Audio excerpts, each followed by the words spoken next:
Welcome to First Star Let's Chat, an athletic therapy podcast. I'm your host, James Gardner, certified athletic therapist, certified strength and conditioning specialist, yoga instructor, human being. This platform, for the pros, by the pros, anybody in the performance space, and beyond. Welcome here to share in the stories of professionals, experiences, journeys, learning along the way. It's a platform to connect, to network, and to be a part of a community that cares, with conversations that matter, experiences that resonate, and generate ideas, thought-provoking, organic dialogue, passionate pros. Brought to you as always by First Star Therapy, Mobility Tape, Epic, and Benchmark Athletics. In association with the Canadian Athletic Therapists Association. It's First Star Let's Chat, an athletic therapy podcast. Thanks for being here. Thank you for being a part of it.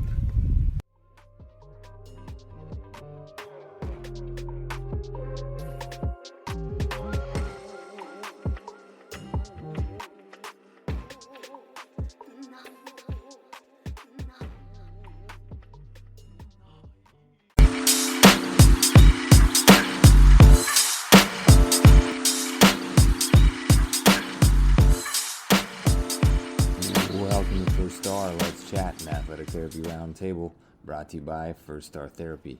I'm your host, James Gardner, and this is a platform for the pros, by the pros. Passionate pros, organic dialogue. Let's chat. Thanks for listening. Let's roll.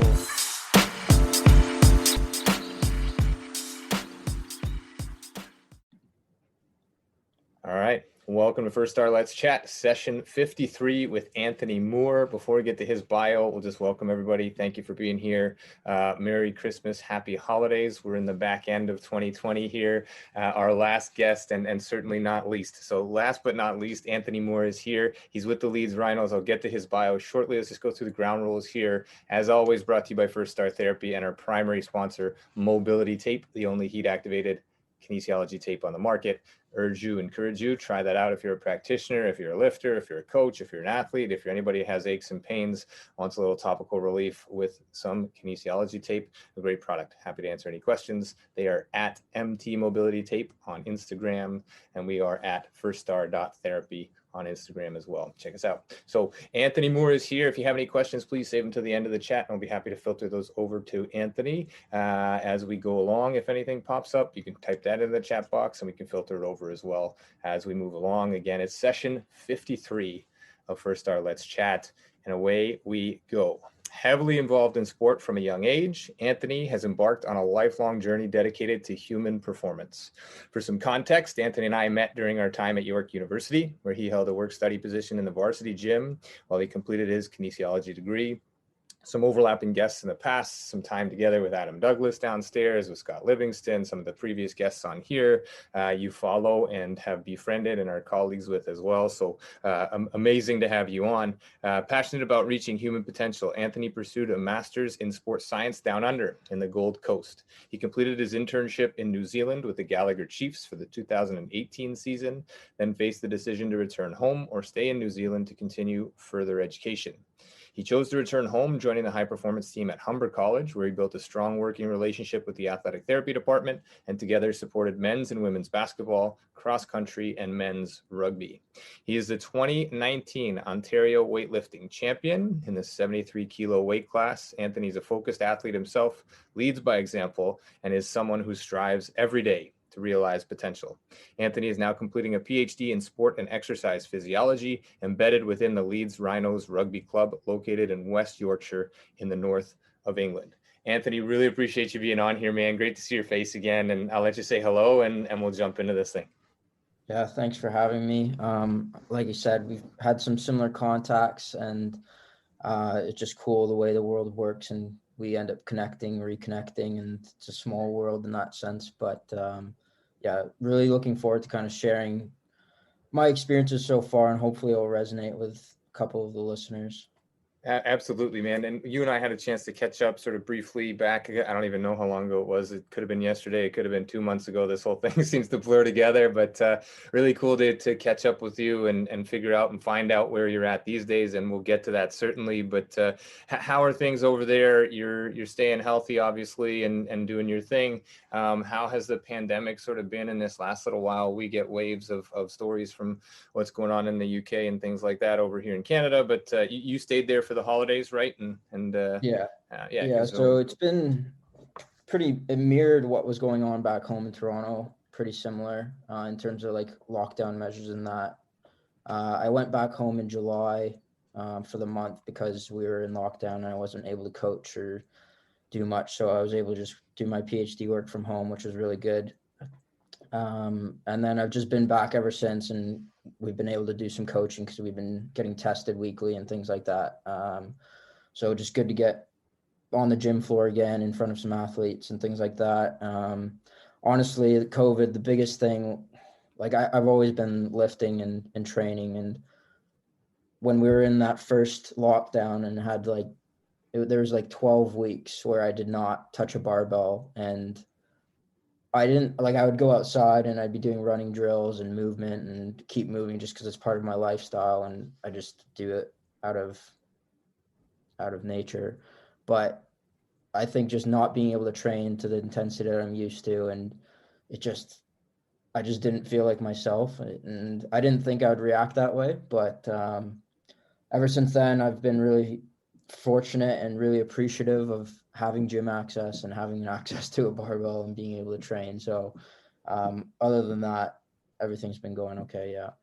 Yeah, absolutely, man. It kind of just dials us back into some of the things that we take for granted, some, maybe before this. And so there's certainly some silver lining. We won't stay in the COVID, we won't stay buried in the COVID talk, but certainly some silver linings in terms of what this reset can do, what this sort of realization. And I know one of your things is like realizing potential and trying to do that on a regular basis. And I probably adopted that somewhat along the line when I started using this hashtag, like recognizing potential, because as we start to see it in ourselves, we start to see it everywhere else. And that's been a really big theme for me and I think with you as well. But let's jump back and just sort of, activity, active life, sports been a part of your life since you were a kid. Where did the sort of the CSCS, the strength and conditioning side, human performance, sport, when did that transition into sort of the profession? Like when did you sort of move to, I'm going to do this for a living kind of thing? Yeah. It hasn't always been very clear, and I think coming up, it's kind of become more of an accepted kind of role. Like not too long ago, there wasn't many positions that were well known. But I think kind of going back to your chat with Tim Contos, something that kind of resonated with me was having like influential figures in your life, and I think that's honestly what kicked it off for me. So growing up as an athlete and just over the years, I guess I've had influential figures in my life, whether that be coaches, teachers, parents, other athletes. And I think they've all played a part. They've all played a small part in getting me to the person that I am today. And I was playing ice hockey and I was always really good at the dry land training bit. And I had a trainer at the time say, like, you'd make a good coach. And I didn't think much of it at the time. Mm-hmm. After high school, didn't know what I wanted to do. I was lifeguarding. My dad was like, just do a recreation leisure program. I did that. And then I had a fitness course and I was like, oh, I actually really like this. So then I applied to kinesiology at York and Brock. And then I got into Brock for like a occupational therapy course. And my dad was like, yeah, just do it. And I was like, no, well, like, I really want to do kinesiology and I want to just wait. And he was just really impulsive and that's just his nature. But I was like, nah, I think I'm going to wait. And then I got the letter from York saying they accepted me and I was just head over heels, like super excited to get stuck in. Still didn't know what I wanted to do. I just figured I was like, if I'm going to learn something, I might as well learn about the human body because I think it's fascinating and things like that. So I was there. I met Kathy through lifeguarding and through some similar courses. And then after my undergrad, I was during my undergrad, I was always involved. So I was working at the gym with Adam, and I got in touch with him through some work at a private gym. And then just after my undergrad, I just didn't feel like I was ready to enter the workforce, really. I think a lot of our undergrad is very clinical based, and I really wanted to get some more exposure to like high performance sport. And then my sister was in Australia. One of my mentors had a professor that was based out of one of the schools in Australia. I got offered like an international student scholarship. The stars kind of just started aligning, and it just made sense to go over there. They'd done some good work in terms of the sports science space. So I went over there, and that's kind of when I really started to take an interest in and thinking it was like a real legitimate opportunity to form a career out of being involved in sport. And to this day, like my background is in strength conditioning and obviously through weightlifting and things like that, but you just never know where life will take you. I mean, I don't know necessarily that you could be a strength and conditioning coach for the rest of your life just due to the nature of the role.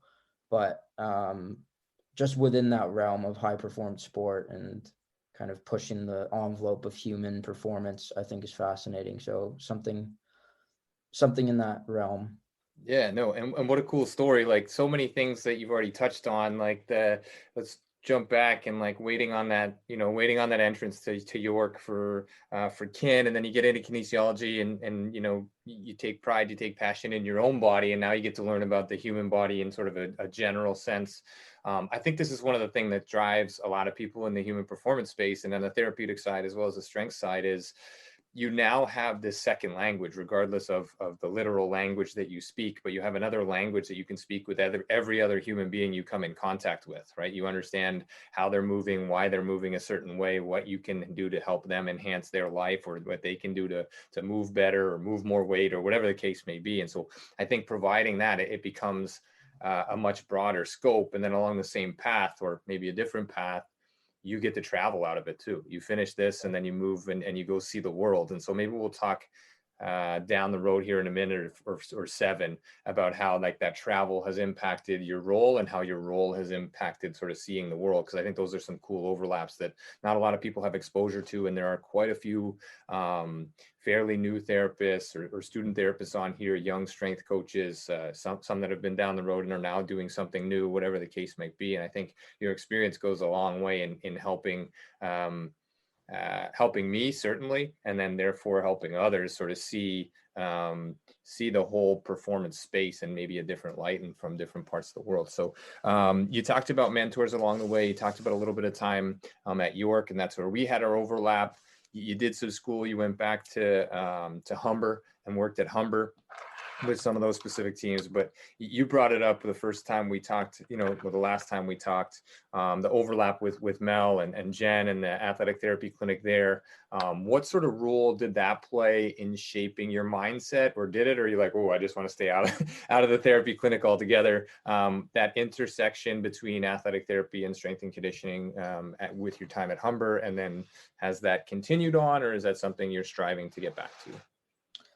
Yeah, I think my kind of relationship with that kind of stemmed from when I was first working at that private facility. So it was Journey to Excel at the time out of the MasterCard Center. And we would train ice hockey players in the off season, similar to what you guys would do with Noble and that. But we had a physio clinic or like a sport med clinic in the building. So I ended up working with the physio there, and she would like refer some rehab patients to me and things like that. So I always had a close working relationship with her. And then I kind of just carried that with me in that environment, in any environment that I went into after. So just because I think we're there to help one another, and I think the relationship piece, not just with the athletes and coaches, but it's like the integrated support team. I think communication is just so important, and I don't think you can really have enough of it, to be honest. So when I went into Humber, that was like a main priority for me. There was kind of three things that I had kind of set out for me, and one of those three being just nailing your relationships with coaches, support staff, and the athletes. So early on in those early days, I just would literally annoy the therapists. They won't say that, but I would literally just come downstairs and sit in their office and just talk to them about athletes, or just get to know them, get to know their philosophies, how things are run, and just the environment. And then every morning I'd come through, and we can either go up the back stairs or go up the front stairs. And I would just consciously, every morning I came in, I would just walk through therapy. Even if nothing was said, it was just a chance to say hi or good morning, or if there was something that needed to be said, it was like a quick catch up and you're there. And that's just in addition to our kind of regular Monday meetings, which I think Mel would have alluded to on her time on the chat here. So yeah, then we'd have regular Monday meetings with the therapists, and we had like a student therapist that was at each practice, which was really valuable, because with us seeing other teams, we weren't able to be on court or at the field for every practice, whereas they had a designated student athletic therapist that was there constantly. So they're kind of our eyes, and some of them were really great. They're really good in rolling things out and rolling out messages and keeping up standards and things like that. And I think Mel's got a really good program out of that therapy clinic there. Yeah, absolutely. And just for those that are not here live or not seeing the chat box, she did just type in that she loved those daily walkthroughs, of the clinic, and I'm sure it was reciprocated both ways. I have always been a huge proponent of sort of blurring that line, having strength coaches walk through, having a therapist down in the gym space. I think it makes a massive difference. And you talked about sort of nailing relationships, figuring out what makes therapists tick, and vice versa, right? And what they're thinking, what their philosophies are, what the approach is going to be, and then that creates the trust. We're going to get the dogs barking as always, so pardon that in the background. But I think that goes a long way, and obviously then that trickles down into the communication with therapy, or with the therapy staff, but then beyond that to the coaches and the athletes, and they feel that, right? Because then it's seamless. It's not like you're talking out of one side of your mouth and therapy's talking out of the other. In that space, have you been able to sort of carry that forward into where you are now? Yeah. Again, trying to just nail that early days. With Academy, I'm working primarily with Academy, and I'll help out with the first team at Rhinos. With Academy, we weren't training too much because of lockdown. Our physiotherapists ended up taking a role with another club. So we've kind of had an interim physio with us, and then we have a new one starting with us in the new year. But I've already kind of had a chat with him on the phone. He's come in, assessed the environment. We've had a chat. So I'm really happy in that sense. So I think it'll be good. We'll work well together, and sometimes you won't agree on everything, but those conversations need to be had. Something I just want to allude to a little bit is on Twitter, Fergus Connolly, I retweeted this a while back, but it was like, he posted, "A good performance department accepts an injury is no one's fault, but everyone's responsibility." So it's not like pointing fingers, but we're working collectively as a team to kind of solve the issue or cater to and serve the athletes or our group.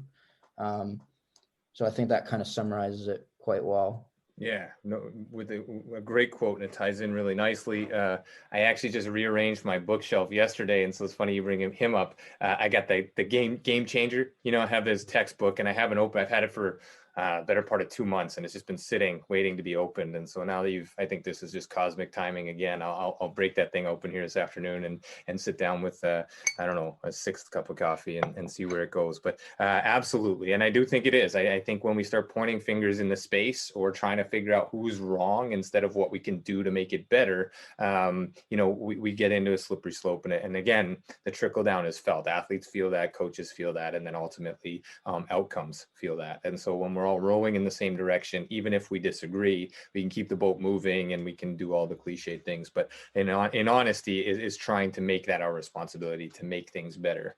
And that's either at the back end react in a reactionary sense, and then we can modify and then be proactive, so it doesn't happen again. So that's great, man. So now you're in England.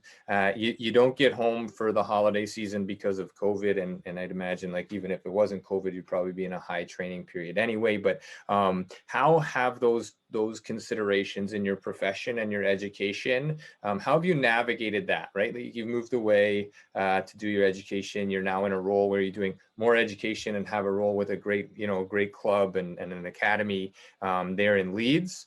How has that been for you? Has it been easy? Has it been tough? Have you always sort of set your mind on, I'll do this on my own, in my own space? I know you had said you had some family and stuff, but how have you navigated those considerations as you've gone so far?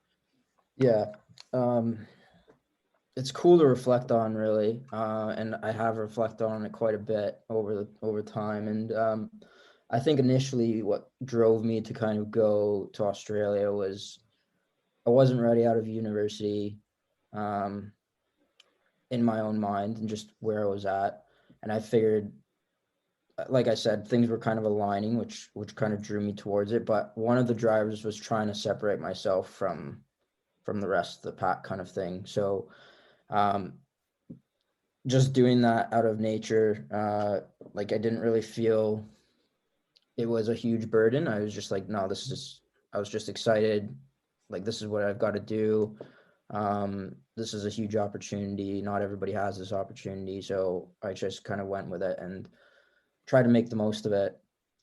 And then when I went into New Zealand again, like, normally we would do our placement within Australia, but just because of some politics going on within the organizations and stuff like that, I ended up reaching out and I was like, if I'm going to do a placement in rugby, I might as well go to New Zealand because they're like best in the world. So anyways, I had to jump through hoops to make it happen, but it ended up happening. And it was a good experience. It was really cool to get over there. Maybe not what I had anticipated in terms of just it was a new performance team, new coaching staff. So they were kind of just piecing bits together. And while I was there, for the most part, you're quite busy and you're working towards a goal. So you don't really dwell on the negative so much. But there came a point in time where I would be sitting on the sidelines and I'd be like running water bottles. And I was like, I could probably be doing so much more productive work than just staying here and just watching a 2-hour rugby training session every day. So that did cross my mind, and that was frustrating. And only then did I start to like miss home and be like, I've got some connections at home. I've got family at home. I can do some stuff at home. So when I was faced with that opportunity, those were the things that were crossing my mind. And it's tough. Like you say, you kind of look back and think how things would be different if you did something a different way. But again, you can't really dwell on that. So I went back and that was fine. And then had some really good experience at Humber. And I think I was just wanting a bit of a change of pace and kind of get in that kind of high performance environment again. And education through like an embedded or applied PhD is a good avenue for that. And it's a guaranteed like 3 or 4 years in a setup. And you also get something at the end of it in terms of a PhD, or you get to do some research. So for me, coming over here and doing my PhD has been really rewarding so far. I mean, I've just started really, but I don't really have those same feelings of missing home because my role is quite different in the sense that I'm not primarily responsible for just doing the grunt work. Like, there's a bit of that, but a lot of it is I'm able to oversee a program and run the academy and do some real meaningful work and spend some time on like my studies and things like that. So because of the nature of the work and the feeling that I'm doing something productive, it doesn't feel like I'm really having to sacrifice a whole lot. I mean, in saying that, I'm pretty young. I'm a single guy. Like, it's not like I've got a family back home, like a dog and kids and things like that I've left behind. You know what I mean? So, which is something other people may struggle with if they do have that. Yeah, no, I think these are all valuable life lessons. And so, these are considerations. And I think the ones that you're chasing and the things that you just pulled out, meaningful work, some autonomy within what you're doing, and productivity, allows you to do all of those things. Like you're pairing together this embedded PhD is an amazing thing that I think probably some students don't even know exists. And so I think if nothing else from this, some of the younger students or people who are looking to get back into the academic side but remain active in the performance space, this is a great option. And so reaching out to Anthony, if anybody's out there listening who wants to reach out to Anthony, you can connect through myself, or we'll get his contact information and ensure that you have at least another resource here to do so. Let's shift gears to rugby, and it's obviously been a focus for you. So where did that interest stem from? And then why is rugby your thing here? Yeah, it's kind of neat. My first exposure to rugby, I guess, was when I was at York University. I was just walking down the hall, and then one of them was like, "Do you want to join rugby?" I was like, "No, I can't do it. I've had too many concussions from hockey," and like that was the end of that. And then I came over to Australia, and I was just thinking about internships and what sport I'd like to get involved in. And for whatever reason, I was just drawn to rugby. I was thinking like, it's an intermittent sport. There's like high speed exposures, there's collisions. I just think it's a cool sport. And then I went over to New Zealand and just got stuck in. And I think coming from North America, I've got a bit more of an appreciation for it. Whereas like over here and over in Australia, they kind of grow up with it. So they're just used to guys wearing no equipment and just going absolutely like full on collisions with one another. Right. And that's just a norm for them. Whereas with me, it's like I grew up playing ice hockey and Canadian football where we're wearing fully equipment. And yeah, it's a fast-paced game, and I still love those sports, don't get me wrong. But I just think from a physical perspective, these rugby players are playing sometimes a full 80 minutes. They're doing full-on collisions, no equipment. And it just, for me, it's just kind of a bit of an adrenaline rush. And I just think it's fascinating. And like rugby sevens is a whole other beast. Like, Right.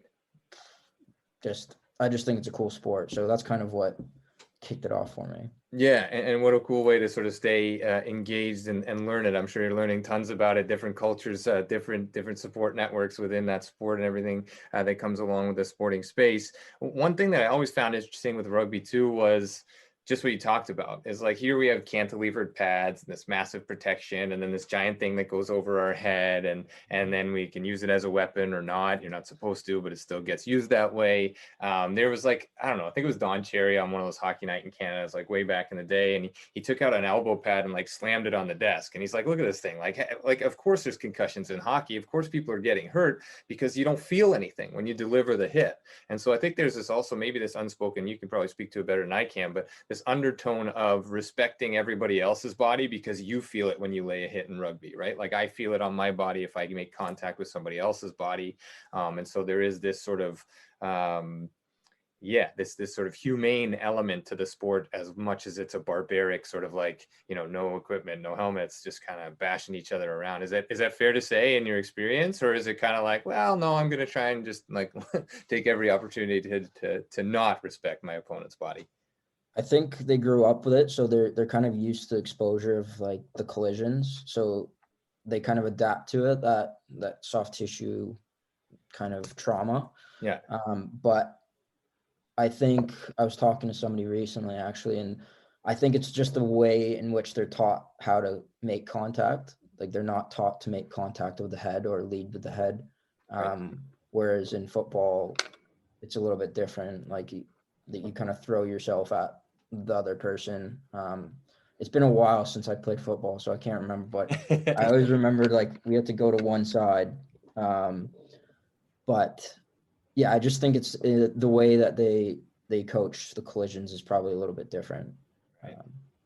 Yeah, no, and then you talk about the interest, like the difference between sevens and all these other things where there's different rules within the sport. But from your end, in terms of sort of the PhD, the performance side, the training considerations, when you're training rugby athletes, you've already touched on the energy systems overlap, right? Because it's intermittent, you need to consider how we're going to train these systems to be sufficient or efficient through that.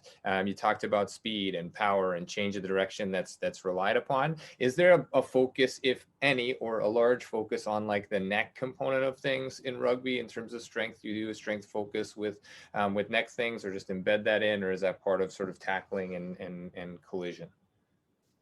To my knowledge, and just based off of my experience and what I've seen, probably not any more than you'd see with like a football or hockey population. Like, yeah, just maintaining like neutral head positions through movement, and just avoiding like excessive hyperextension or things like that.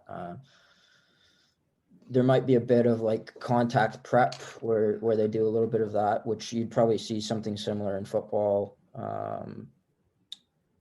But that's probably the extent of it, really. yeah. I mean, things that's just in our environment. Things may be changing, and as research comes out and people are gaining more awareness and are more interested in it, that they might be doing some other innovative stuff. Yeah, no, awesome insight. And coming back around to earlier on, you touched on mentors, and I want to come back to that. But the travel piece and the cultural considerations from Canada to Australia to New Zealand to England, in the performance space and the strength space, has there been anything that you sort of had to shift, besides some differing accents and things like that, to navigate, that you've had to sort of monitor or you've noticed that are differing in terms of either approach or how ththings are done? The accents is a big one. Just Yeah. trying to understand a Northern England accent is tough, but I think in all my roles when I've been traveling, it's always been kind of like a internship shadowing role. So I've been more of support. So I'm not really rolling out or having to like really make drastic decisions in that sense. And maybe that's something that I could learn from. But I think everybody has their own kind of coaching voice or coaching approach, but not too dissimilar. I think that also has to do with the environments that I've selected to kind of stick myself in. They've kind of been similar, where there typically is a good culture around kind of moving some weight, lifting some tin, and to kind of chasing a strength stimulus. Whereas if I were to go and I went to Australia and I did some stuff in Australian rules football, it may have been different, or soccer, where there's not as much of a culture around chasing strength or chasing that type of adaptation. Like when I was at Humber, it was a different category of athletes in terms of their college athletes. They're growing up. They don't necessarily have that training age or that training background. And working with basketball, there's a bit of a culture shift that we were trying to nudge to get them to realize the importance of it. So in that sense, I think it's all context dependent, and it's gonna differ based off of who's in charge and what the how the athletes respond and what your group responds best to.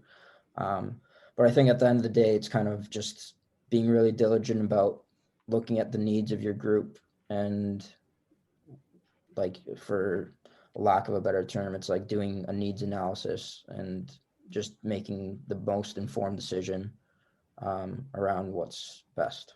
Absolutely, a great share, man. I want to sort of shift to the therapeutic side, just because that's where my title tends to hang as an athletic therapist. Have you picked up on anything, and don't overthink this too much, but is there something that we can deliver as therapists in that space with working with a strength coach that is, I know you've had a ton of good experiences, and so that's amazing, but is there something in terms of, communication or relationships or information delivery that goes a long way in sort of creating some seamless discussion between the strength side and the therapy side that you picked up on in your time? I think you just said there, it's the discussion. And I think just more of it needs to be had. There's no reason why it can't be seamlessly integrated into their gym program or whatever it is, whether it's in their warm up, their prehab, or like we want to empower the athletes to take accountability for their own prep, and get them to a point where they understand why they're doing it. And that's where the individuality, I think, comes out of it, for the athletes. So I think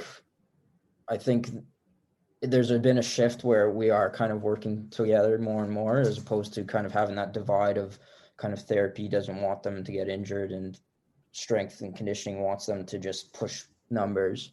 Right. So I think that's coming together. I think it's just a matter of maintaining communication and more than you think, just so that it becomes seamless and integrated.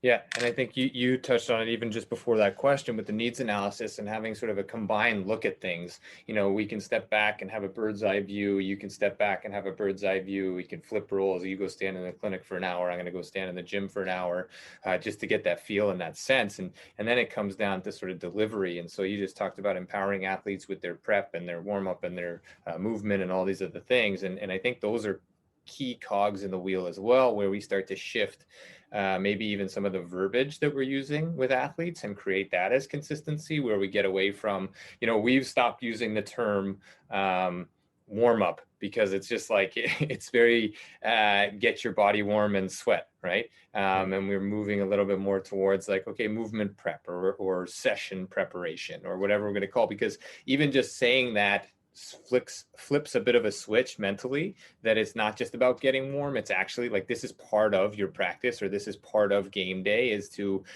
take that into consideration. And then the same thing from the other side is taking that recovery piece and building it in, where it's not like, that's not downtime. I mean, it is, but it's not. It's crucial to success in performance to have the ability to downregulate, right? And then to sort of not switch off, but transition to and from those spaces of recovery. And so, yeah, you bring up some really great stuff. Again, this is session 53. First Star Let's Chat with Anthony Moore of the Leeds Rhinos over in England. Just before we keep going, I'll just make way for January, which is coming up as we transition to 2021. All of a sudden, guests in place throughout January. We have we're just going to move a little bit west from England into Ireland. We have a couple students from Ireland that'll be on, and we're going to overlap them with some Canadian students to talk about their shared experience between athletic training and athletic therapy.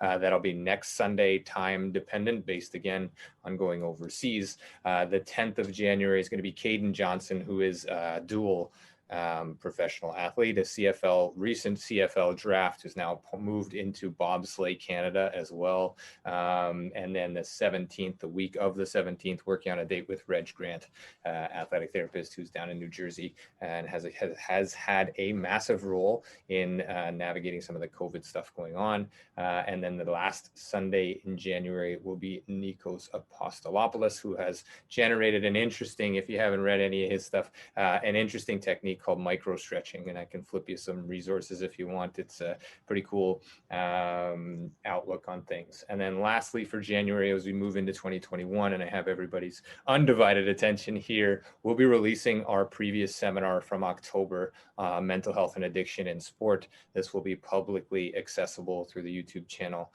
The Shot You Don't Want to Take, a seminar we did on mental health and addiction in the sports space with the Puck Support Foundation, sort of innovated with Brady Leovold, who is our guest in session 37 here, struggling with addiction, mental illness, and recovery in the sporting space. So that one will be made public as to start January. And then those are our guests for January. Not to downplay Anthony Moore. Thank you again for being here, man. This has been great. We're not going to wrap it up just yet. If there are any questions, please feel free to fire them over. I'll get them to Anthony here shortly. So some big takeaways, mentors along the way, travel, communication. You touched about on a lot of different things, and finding meaningful work, autonomy, and productivity. And you're a young guy. Like, you have plenty of life left. You're going to have plenty of impact in this space, whether it's on the floor as a coach or with the research you're doing. Can you give away any of your secrets in terms of what your PhD is all about? Yeah, it's still part of the process of doing the PhD is like figuring out I didn't know exactly the direction I wanted to take it, but for me as a practitioner, it's just understanding the impact that we're having through what we're doing. So I'm interested in looking at training response, especially just in our context with collision-based sport, just kind of understand that a bit more and how that's having a trickle-down effect into whether that's speed or resistance training and things like that. So that's kind of where it's at the minute. Once I know more, I'd be happy to share, but it's still in the works. I love it, man. It's great. And you have sort of, you have the opportunity, right? You're working with an academy, you have access to a first team. It's going to come to you, no doubt, bright, intelligent, driven, and passionate guy leading all the way. So I look forward to what you come up with there, and your navigation with Leeds. So is there any plans? What does the season look like there with the first team and the academy through COVID? Where do we sit when it's almost January, end of December here? What do things look like? Typically we're in our preseason, so we'll start our preseason Jan. Normally that would start a little bit earlier.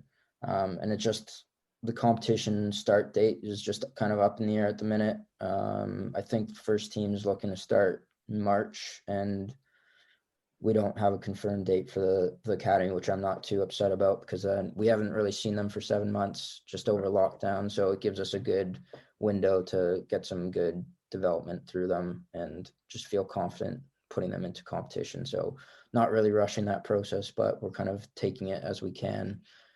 Again, it's just unpredictable at the moment with COVID.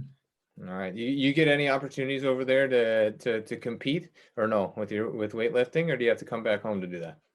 I could. I'm not sure with COVID and what's going on, but for me, it's just been recently just being healthy and getting to a state where I'm just really confident under the bar and lifting well. There was a good chunk of time while I was back home where I think I was just overstretched just between working a couple jobs and training and being up early and not getting enough sleep. So it's been really good just to be able to catch up on some sleep and get some good training in and look forward to training and things like that. So yeah, man, all really good stuff, and hopefully in this time you can sort of lay some groundwork with the younger athletes and for yourself to really establish like where can we make the most of things, where can we back off a little bit. Sometimes it does feel like we tip the scales a little bit when it comes to performance and recovery, and we're doing 6 hours of treatment a day. Is that really necessary? Or 5 hours on field and then 2 more hours in the gym or whatever might be happening. So maybe this will sort of transition us back to look at our human performance, look at our body a little bit differently, and start to have these conversations on a different level where we start to optimize efficiency instead of maximizing full days, right? So that's one thing that I've sort of felt and shifted towards, hopefully, as we move through this. But no, man, listen, your time is very valuable. Appreciate you being on here tonight. I know it's getting close to probably dinner time there, if not dinner time already. We're just moving into the afternoon here, so appreciate you making this happen. Some things coming in here from he mentioned Kathy, and we have a common a common person there, and she's just writing in here that you guys met through various classes, and this is the same for you in this space. As you met through classes, you meet through lifeguarding, you meet athletes along the way, you meet people along the way, and at the time sometimes it feels like that's just a thing that's happening, but then you take these periods to reflect, and the impact is far greater than just passing ships in the night. And I look back some of the conversations we had at York, and I knew that you were going to do something. I didn't know what it was going to be. I didn't begin to predict that, but you're doing some amazing work now, and I know you're following the things that you love doing, and I love the conversations that we had. So if there's anything I can do down the road to support you with this, please reach out anytime. I know you do the same, so I'm going to reach out to you if and when rugby becomes a focus on this side. I think you've sparked some real cool interest in a lot of different topics for all the listeners, myself included. I have 3.5 pages of notes that I need to go back through and sort of start to navigate, and I'll come back back to you with some other questions. But again, really appreciate you being on, man, and giving your time and sharing your story, because I think this is what it's all about. Is you share your story, you're going to impact many people that you don't even know that you're impacting, and that's what it's all about, especially in these times. Just some parting points from me that we didn't really get to, but I just want to say. So you Sure. said that bit on reflecting, and I think that's so important. Like going back and reflecting on past courses, like undergraduate courses, you just have a different perspective on things. So luckily I've recorded some of my undergraduate courses, and I've literally gone back and re-listened to them. You'll even notice it when you're like watching a movie that you've seen when you're a kid, and you reflect back and you watch it now, you just have a different perspective, and it's just wild. So for the younger people are coming up, I think that's really important. One of the things that you can kind of get stuck with, so part of something that I struggle with is something around presence and just having presence in front of a group. So, and I feel, that quote where it's always like, if you fail to prepare, you prepare to fail. I kind of feel like that's a bit of like a safety blanket. I think something that's probably more relevant is a quote that I've heard here is, if you don't let that lack of experience you have hold you back, then you're free to learn along the way. So for the young coaches or practitioners coming up that aren't really certain about themselves, there's kind of been a shift of, it's okay to fail as long as you're learning along the way. So yes, I think it's important to prepare, but I also think it's really important to try things, and that's something that I continually work on, and I'm working on myself. And that's probably the other bit is, I have this experience, and especially growing up and going through undergrad and things like that, I was working the varsity gym, and I felt like I was making the most of it at the time, and I was always trying to think of making the most of it, but when you're reflecting on it and you're thinking about being present, I don't know if I've done that. Like, I feel there's that quote of 20 years of experience versus doing 1 year of experience 20 times. So the way that I kind of would like to share about how I navigate that is just that reflection piece. It's so important. So I think having a plan or an objective for your session, going into a session, and then doing your session, trying it, and then taking the time to really reflect what worked, what didn't work, what to improve on next time, evaluate, adapt, and implement it. I think that's how you can be present, is by being really mindful of what you're doing. Obviously, when you're in the moment, just embrace it and get stuck in. But reflecting is probably the best way to be present and make the most of those experiences, which I probably didn't do early days.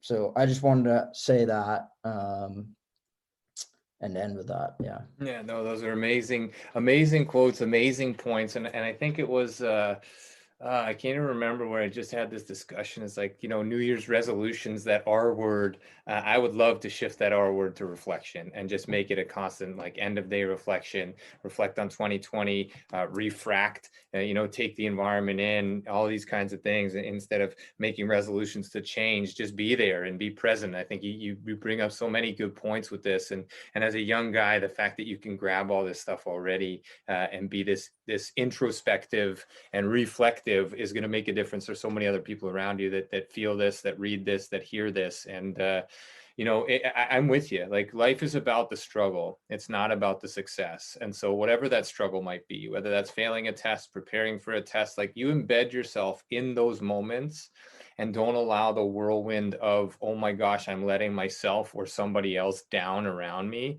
but I am giving this my direct attention and intention in these moments. I mean, I keep coming back to this and it keeps repeating itself, like it's me giving myself a message or others giving me this message that, the more often we can do that, the better off we're all going to be, because I sense that in me. And your thing is like realizing your potential. My thing is like recognizing potential in almost every scenario and every human being, because I've started to recognize that when I go to a good place, I find that in everybody else. And when I stay stuck and mired and sort of, trying to live something that may not be true, I don't notice what's going on around me. And so it's really kind of moving the background to the foreground, a lot of the things you touched on, and I don't want to overstep and over talk. I just want to echo what you just said, and amazing, man. Amazing to hear from you. Great to see you. Let's stay in touch a little bit more regularly here. And I know you're picking up these podcasts, and for everybody else out there picking up the podcast, the YouTube channel, for those of you here live, thank you for taking the time. Thank you for the support. Please keep sharing in the conversations, spread them around, and let's let everybody be a part of this, because I think these conversations, and knowing that it's better to fall down and get back up than it is just to stay upright and going at your own pace. I think that's it, man. It's not failure, it's growth. And growth is the thing that happens when we learn. And so just keep learning, keep doing, keep living, keep loving. And for you, definitely keep lifting, because I don't want to see what happens if you stop lifting. So, all right. We'll wish you all the best, man. And best for 2021, the start of it. We'll reflect early, we'll reflect often, and this thing will be up, and I hope many people pick this up. So I'll wish you a great start to 2021. Session 53, First Star Let's Chat, brought to you by Mobility Tape and First Star Therapy. Anthony Moore has been our guest with Leeds Rhinos. Thank you so much, man. Good night. Thanks for having me. Thanks for the opportunity. Happy New Year.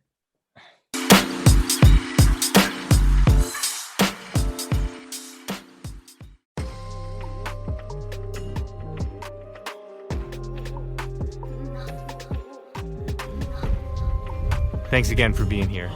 Thanks for listening. Thanks for being a part of this community.